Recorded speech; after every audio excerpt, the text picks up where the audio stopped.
আমি যদি কোনো মেয়েকে লোভ দেখিয়ে থাকি তাহলে খুবই দুঃখিত। দেখেন পিঙ্কিশ মহিষ যদি পেতে চান তাহলে চলে আসবেন 100 ফিট। আসসালামু আলাইকুম, কেমন আছেন আপনারা? আলহামদুলিল্লাহ ভালো আছি। এটা কিন্তু আমাদের তেজগাঁও, এটা দুপুরে 3টায় সময় ছিল। কিন্তু আপনারা কোন কোন হাটে গিয়েছেন এবং কে কিরকম গরু কিনলেন, কত টাকা দিয়ে কিনলেন, এটা কোনো বলারই প্রয়োজন নেই। আপনার গরুদের কালার দিয়ে দিবেন। কেমন আছেন আপনারা? আশা করি ভালো আছেন। আমরা চলে যাচ্ছি করে হাতির ঝিলের উপর দিয়ে 100 ফিট। তেজগাঁও কোনো বনিমূল্যায় মিললই না। গরুর ব্যাপারই বলে, ভাই সাহেব আপনারা গরু কিনবেন বা না কিনেন, গরু কিন্তু সলিড বাবা।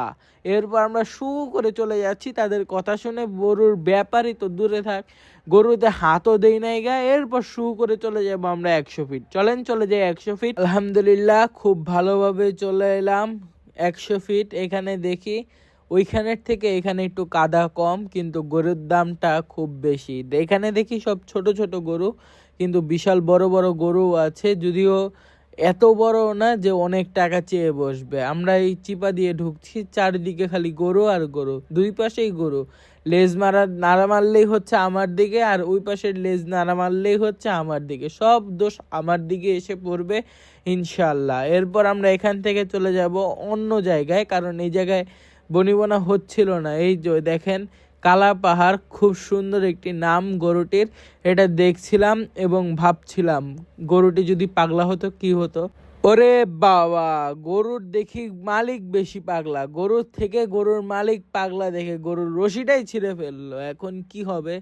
তারপরও ল্যাঞ্জায় নাড়া দিয়ে বাড়ি দিয়ে উঠিয়ে দেখলো, আমরা দেখলাম। পরে ওটাও বনিমূল্যায় হলো না। এরপর চলে আসলাম করে অনেক গ্যাঞ্জামের ভিতরে।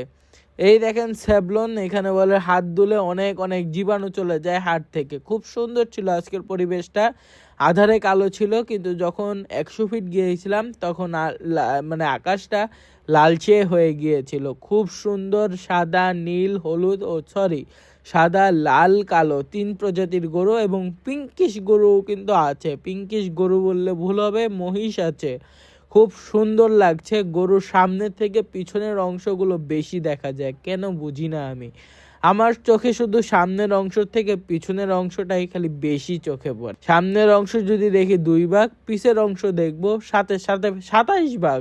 ওরে বাবারে, কি গরুটা নিয়ে যাচ্ছে, কত সুন্দর, মাশাআল্লাহ, সুবহানাল্লাহ। এই যে এটা ধার দিচ্ছে, আব্বু কয় থাম বেটা, দেরি করিস না। এরপর আমরা আবার চলে যাচ্ছি করে অন্য ব্যাপারীকে, মামা, চাচা, খালু বলতে। সে মানলো না, নাসর বান্দা। এখন কি করতে হবে? চারিদিকে দেখতে, এই দেখেন গরুর পিছনের অংশ কতখানি। সামনের অংশগুলো দেখাক না, সামনের অংশ দেখাবে না, তাদের আবার লজ্জা করে। আচ্ছা, লজ্জার বিষয়টা বাদ দেই। দেখেন আকাশটা কত সুন্দর, মনে হচ্ছে মেঘগুলো হাত দিয়ে ধরা যাচ্ছে। সূর্যটাও লালচে হয়ে গিয়েছে। আমরা যদিও সকাল, থুক্কু আর কি, সকাল বা দুপুর যাই বলেন, 3টা বাজে আমরা হাটে এসেছি। এখন বাজে মনে হয় 5টা বা 6টার কাছাকাছি। আব্বু ক্লান্ত হয়ে গিয়েছে, কিন্তু আমরা বাসায় যাব কিন্তু অনেক দেরিতে। আমার রাতের ফুটেজটা এতটাও নেওয়া হয়নি, কারণ রাতের ফুটেজটা অনেক ডিপ ছিল যেহেতু, তাই ভিডিওর কোয়ালিটি নষ্ট হওয়ার জন্য আমি বেশি ফুটেজ নিতে পারিনি। রাতে যাই, দিনই সবগুলো ফুটেজ। এই আব্বু আদর করছে, গুতা মারিস না বন্ধু, গুতা মারিস না। আব্বু আবার সেলফি তোলার জন্য হাত বাড়ায় দিচ্ছে, আমি একটা পুশ করে ছবি তুলে ফেললাম। গরুটাও কিন্তু খুব শান্ত এবং শিষ্ট ছিল, কিন্তু ব্যাপারী আঙ্কেলটা খুব মানে গরুটাকে ছাড়বে না, যে তার পরাণের গরু। ও মাই গুডনেস, কত সুন্দর দেখছেন, ছিটা কালার একটা গরু পেলাম। এরপর ও মাই গুডনেস, আব্বু কেন থাপ্পড় দিল গরুটাকে। আব্বু বলে সেই। এরপর ও দাম মিলল না। ব্যাপারীর সঙ্গে অনেক কিছু বলা হলো। ওইখানেই সুন্দর কিছু ফুটেজ নিয়ে আমরা আবার চলে যাচ্ছি সুন্দর একটি গরুর কাছে, কয়েক ইয়ো। এরপর দেখেন সবগুলো ইয়ো গরুর কাছে চলে আসলাম।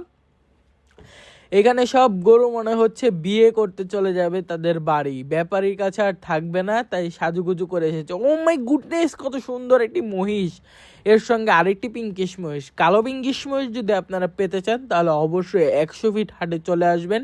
অনেক হাঁটতে হবে, অনেক হাঁটার পরেই কেবল আপনারা এই সুন্দর কালো এবং গোলাপি মহিষ পেয়ে যাবেন।